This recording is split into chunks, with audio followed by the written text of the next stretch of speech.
स्वागत है आपका द संकेत लाइव में और मैं हूं तमन्ना। आज हम बात करेंगे कानपुर के उस high profile Lamborghini hit and run case की, जिसने सिस्टम, पैसे और रसूख पर बड़े सवाल खड़े कर दिए।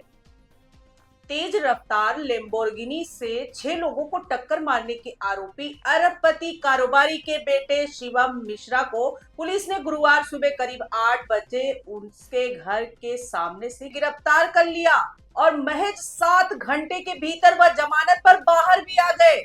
पुलिस ने कोर्ट में 14 दिन की रिमांड मांगी, लेकिन एसीजेएम कोर्ट में जब जज ने पूछा कि आखिर रिमांड की जरूरत क्यों है, जबकि लगाई गई सभी धाराएं जमानती है, तो इन्वेस्टिगेशन ऑफिसर कोई ठोस जवाब नहीं दे पाए और इसी आधार पर कोर्ट ने रिमांड अर्जी खारिज कर 20,000 रुपए का बेल बॉन्ड भरते ही शिवम को रिहा कर दिया गया। अब सवाल यही है कि क्या यह सामान्य प्रक्रिया थी या फिर प्रभाव का असर साफ दिखा। पुलिस का दावा था कि आरोपी जांच में सहयोग नहीं कर रहा था और सूचना मिली थी कि वह एम्बुलेंस से भागने की कोशिश भी कर रहा था।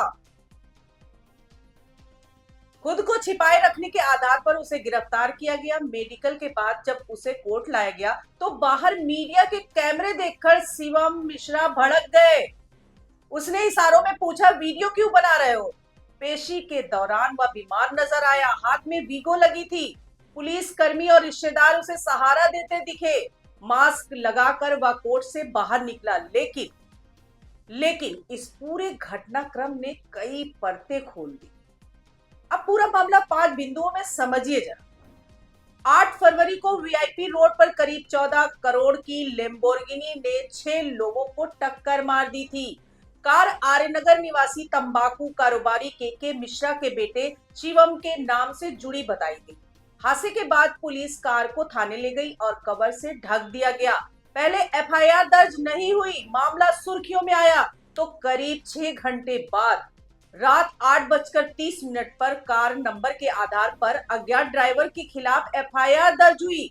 बाद में राजनीतिक दबाव और सार्वजनिक आक्रोश के बीच मुख्यमंत्री के निर्देशों के बाद 24 घंटे में शिवम का नाम एफआईआर में जोड़ा गया। 10 फरवरी को कारोबारी के मिश्रा ग्वालटोली थाने पहुंचे और दावा किया कि हादसे के वक्त कार उनका बेटा नहीं बल्कि ड्राइवर मोहन चला रहा था। शिवम तो सो रहा था और हादसे के बाद कार लॉक हो गई, जिससे बेटे की तबीयत बिगड़ गई। 11 फरवरी को एक और बड़ा यू टर्न आया। घायल और एफआईआर दर्ज कराने वाले मोहम्मद तौफीक की ओर से कोर्ट में समझौता नामा पेश किया गया, जिसमें कहा गया कि इलाज का खर्च मिल गया है, वह संतुष्ट है और कोई कार्रवाई नहीं चाहते। हालांकि पुलिस ने किसी औपचारिक समझौते से इनकार किया है। इसी दिन दोपहर को मोहन नाम का युवक कोर्ट पहुंचा और खुद को ड्राइवर बताते हुए सरेंडर कर दिया। मेरा नाम मोहन है सर। हैं? मोहन। मोहन, ये कब से गाड़ी चला रहा बेटा यहाँ पे? मैं सर गाड़ी में आया हूँ। हाँ। 4-5 दिन के लिए मैंने बुलाए थे, तो इसलिए आया हूँ। जिस ये गाड़ी जब तुम चला रहे थे, तुम्हारे मालिक बगल में बैठे थे क्या हो गया था उनको? दौड़ा पड़ गया सर। दौड़ा पड़ गया था। तुम्हें कैसे पता चला कि उनको दौड़ा पड़ा? एकदम से उनके हाथ पैर वगैरह कांपने लग गया और ये मेरी तरफ गिर गए थे, बेहोश होके मेरे ऊपर गिर गए। उसने कहा कि वही कार चला रहा था और हादसे के समय शिवम को दौरा पड़ा था, लेकिन कोर्ट ने पुलिस रिपोर्ट का हवाला देते हुए कहा कि आरोपी शिवम है, मोहन का नाम कहीं नहीं है और उसकी अर्जी खारिज कर दी गई।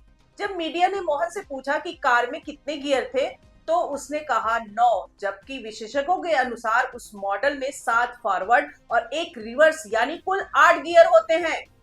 इससे संदेह और गहरा गया कि क्या किसी को बचाने की कोशिश हो रही थी। अंततः पुलिस ने शिवम को आरोपी मानते हुए गिरफ्तार किया, लेकिन जमानत इतनी तेजी से मिल गई कि पूरा घटनाक्रम फिर से चर्चा में आ गया है।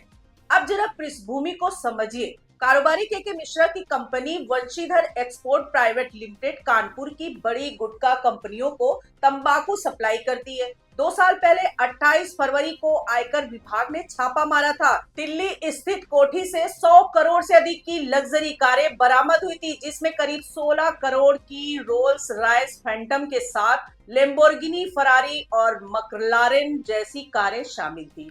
तब 100 करोड़ से ज्यादा की कथित टैक्स चोरी की बात सामने आई थी। शिवम खुद भी लग्जरी कारों का शौकीन बताया जाता है और एक भव्य बर्थडे पार्टी के बाद वह इनकम टैक्स के रडार पर भी आया था। अब इस केस में कई बड़े सवाल खड़े होते हैं। पहला, क्या शुरुआत में एफआईआर अज्ञात के नाम दर्ज करना महज प्रक्रिया थी या देरी का कारण कुछ और? दूसरा, क्या ड्राइवर के सरेंडर की कोशिश किसी रणनीति का हिस्सा थी? और तीसरा, क्या घायल पक्ष से समझौते की खबर ने केस की धार कमजोर की? और चौथा मुख्य कारण, क्या जमानती धाराएं लगाना विवेकपूर्ण था या लापरवाही? और सबसे बड़ा सवाल, क्या आम नागरिक के साथ भी इतनी ही तेजी से बेल की प्रक्रिया पूरी होती है? इस केस ने एक बार फिर एक बहस छेड़ दी है कि क्या कानून सबके लिए बराबर है या नहीं। पुलिस का कहना है कि जांच जारी है और आगे साक्ष्यों के आधार पर कार्रवाई होगी। सूचना मिली थी कि कानपुर में आया हुआ है किसी काम से या किसी कारण से। इस सूचना के आधार पर तत्काल हमारी टीमें सक्रिय हुई और उसको गिरफ्तार किया गया और गिरफ्तार करके माननीय न्यायालय में प्रस्तुत किया गया। अग्रिम कार्रवाई की जा रही है। लेकिन जनता के मन में संदेह बना हुआ है कि क्या प्रभावशाली परिवारों के मामले में सिस्टम का रवैया अलग हो जाता है। आप क्या सोचते हैं? क्या यह सिर्फ एक कानूनी प्रक्रिया थी या फिर दबाव और पहुंच की कहानी? अपनी राय कमेंट्स में जरूर बताइए। आज के लिए इतना ही। नमस्कार दोस्तों।